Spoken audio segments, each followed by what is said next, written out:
안녕하세요.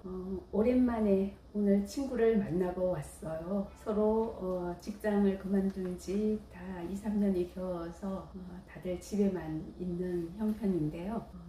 그 친구가 이런 얘기를 해줬습니다. 며칠 전에 자기가 인터넷 뱅킹을 하다가 비밀번호를 5회 이상 오류 입력을 했대요. 그랬더니 은행으로 직접 찾아가라는 메시지가 떠서 은행을 직접 가게 됐답니다. 나이 드신 분들은 다 경험하셨을 것 같아요. 비밀번호를 넣어야 할 것이 너무 많다 보니까 비밀번호를 잘 기억하지 못하는 경우도 많잖아요. 나이 든 사람은 생년월일도 안 된다, 주민등록번호도 안 된다, 그러니까 일부러 어떤 숫자를 기억을 해야 되는 거예요. 그러다 보니까 매번 비밀번호를 잘 못 입력하게 되는 경우가 참 많습니다. 저도 그런 경우가 많은데요. 그래서 은행 창구를 갔더니 다들 나이 드신 분들만 앉아있더라는 거예요. 젊은 세대들은 모두 온라인으로 일을 해결하니까 은행 창구에 갈 일이 없는 거예요. 그러니 우리처럼 인터넷 세상에 익숙하지 않은 나이 든 사람만 은행 창구를 찾게 되는 거예요. 향후 앞으로 10년 후에는 세상이 어떻게 바뀔지 이런 걱정을 했답니다. 많은 분들이 이런 질문을 하잖아요. AI가 사람 일을 대신한다는데 정말일까? 우리 나이 때 사람들은 감이 잘 안 오는 거예요. 병원도 은행도 다 온라인으로 바뀐다는데 그때 되면 나는 어떻게 하지? 지금 나이에서 20년, 30년은 더 살아야 되잖아요. 그런데 지금 변화하는 이 디지털 세계가 10년이면 어마어마하게 바뀐다고 합니다. 지금 온라인이나 인터넷 디지털에 대해서 배워야 되지 않을까? 지금 이 나이에 배워도 늦지 않을까 하는 그런 궁금증이 들죠. 결론부터 말씀드릴게요. 앞으로의 세상은 지금보다 훨씬 더 디지털화 될 것이라는 건 확실합니다. 하지만 더 중요한 것은 기술이 아니라 그 변화에 우리가 어떻게 적응하느냐 하는 것이 아닐까 하는 생각입니다. 오늘은 향후 10년 안에 다가올 디지털 세상을 좀 얘기를 해보고요. 그렇다면 나이 든 우리가 무엇을 준비해야 하는지 얘기해 보려고 해요. 첫 번째입니다. AI 비서가 일상생활의 일부가 될 거라는 생각입니다. 지금도 챗GPT와 같은 그런 인공지능을 사용하는 사람 많잖아요. 저도 조금은 사용할 수 있습니다. 하지만 앞으로는 AI가 단순히 질문에 대답하는 수준을 넘어서 개인 비서 역할을 하게 될 것 같아요. 카카오뱅크에서 모임 통장을 만들면 거기 AI 비서가 있잖아요. AI 비서한테 뭐든 시키면 다 정리해서 보여줍니다. 그러니 앞으로의 세계는 더 발전할 AI 개인 비서가 있을 거라고 생각을 해요. 예를 들어서 오늘 혈압약을 먹었는지 확인하는 것, 다음 주 병원 예약이 어떻게 되는지, 그리고 손자 생일에 선물을 뭘 해야 될지, 이런 것을 말하면 AI가 대신 다 처리해주는 그런 시대가 오겠죠. 지금도 그런 것을 이용하는 사람은 많습니다. 마치 집안에 똑똑한 비서 한 명이 사는 거하고 똑같다라는 생각을 하게 되죠. 그렇다면 나이 든 우리는 무엇을 준비해야 할까요?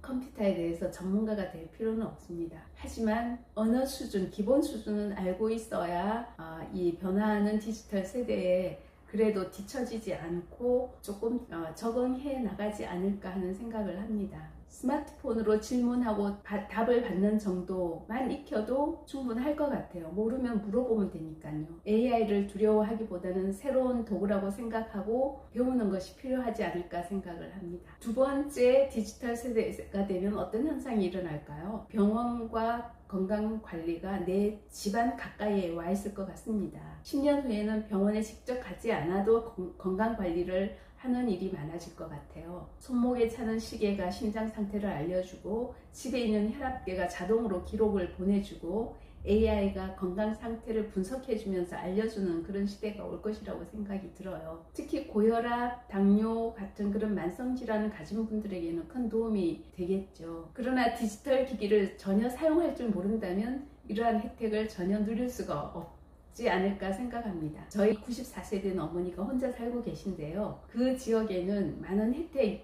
이 독거노인한테 주어지고 있습니다. 그래서 어느 날 가보니까 어머니가 혼자 사시는 집에 디지털 기계가 하나 책상 위에 놓여져 있었어요. 정말 기능이 많아요. 라디오도 나오고 그날 날씨도 알려주고 어머니가 활동하는 시간, 오늘 몇 시간 걸었습니다, 아니면 오늘 활동이 부족합니다, 이런 것도 알려주고요. 그리고 혹시 응급 상황에는 119를 부를 수 있는 장치까지 되어 있어요. 그런데 94세된 우리 어머니 사용할 수 있을까요? 사용할 수 없어요. 기계는 지금 설치되어 있는데 내가 갔을 때만 그걸 작동해 줄 수가 있는 거예요. 문이 열리면 현관문이 열렸습니다까지 알려줘요. 그런데 이제 어머니는 뭐 디지털하고는 전혀 상관이 없이 살고 계시니까 좋은 기계가 있어도 알지 못하니까 사용을 못하는 거죠. 그래서 119 부르는 것만 수시로 어머니께 알려드리고 있어요. 혹시 어지럽거나 혼자 뭘 할 수 없을 때 119를 불러서 도움을 요청해 하시면 되겠다라는 거. 우리 어머니 세대는 그럴 수 있죠. 90 디지털 세대가 아니었으니까. 그렇지만 우리 세대는 달라질 것 같아요. 10년이 다르게 세계가 변하고 있으니까 지금부터라도 우리는 스마트폰 앱을 설치해서 앱 활용하는 법, 건강관리 앱 활용 정도는 배워야 되지 않을까 생각합니다. 세 번째 꼭 확인하고 배워야 할 건요, 은행과 금융 서비스 입니다. 은행과 금융 서비스는 더욱 디지털화 될 거라는 건 확실하지 않습니까? 이미 많은 은행 업무가 스마트폰으로 이루어지고 있어요. 10년 후에는 더욱 더 그럴 것입니다. 송금, 예금, 보험, 연금 조회, 주식까지도 핸드폰으로 다 하고 계시잖아요. 대부분의 업무가 비대면으로 이루어질 가능성이 굉장히 높습니다. 하지만 여기에는 위험도 있지요. 보이스피싱, 문자 사기, 가짜 사이트, 딥페이크 영상까지 등장하게 될 것은 확실해요. 지금도 그런 사기를 당하시는 분들이 많으니까. 그래서 앞으로 가장 중요한 디지털 능력은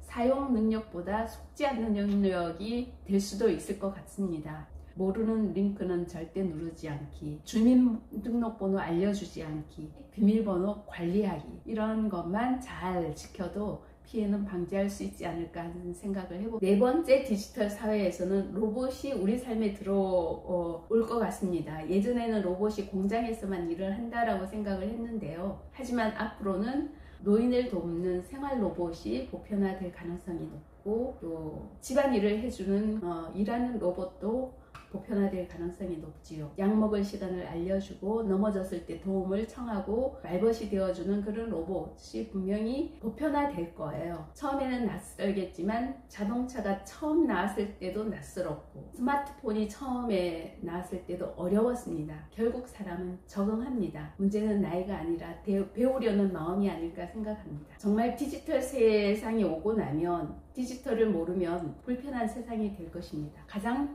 큰 변화는 이것이에요. 디지털을 사용할 수 있는 사람과 그렇지 못한 사람의 격차가 커질 수 있다는 거예요. 현재는 경제적 격차로 빈부격차가 심해진다 하는데, 앞으로는 디지털 격차가 굉장히 심해질 것이다 라는 겁니다. 실제로 많은 시니어들이 키오스크 앞에서 어려움을 겪습니다. 병원 예약, 열차 예매, 음식 주문 모두 디지털 방식으로 바뀌고 있습니다.